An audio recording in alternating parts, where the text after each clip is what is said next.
So I'm Robert Wallace. I run a donkey farm, essentially, in Ballynahinch, County Down.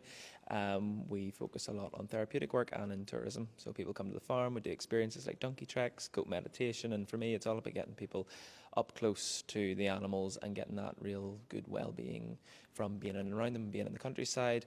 Plus the therapeutic work, these guys are all trained that they can go into care homes, hospitals and schools.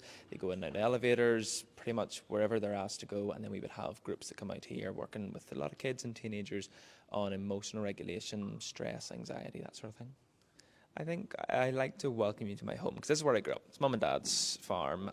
We had cows until I was about 5, and then I started filling the space with donkeys.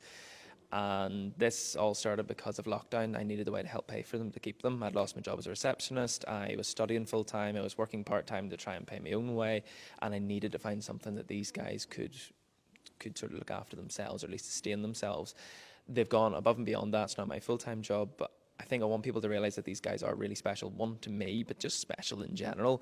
And I like people getting up close. I like people getting to really feel them and understand them, not just looking over a fence. What a big part of what I'm trying to do is promote the donkey. I feel these guys don't have a purpose as such anymore, unfortunately, and that is a big reason why they are forgotten about and disrespected. So I feel if we give them purpose, we give them value, which then hopefully will reduce the rate of abandonment and mistreatment.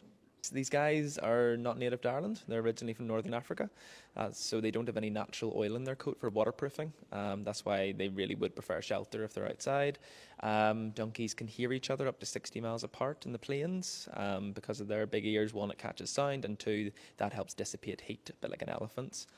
And they live to 25, 35 years, but I think the world record was 56. So yeah, I'll be near 60 by the time some of these guys sort of reach the end of their life.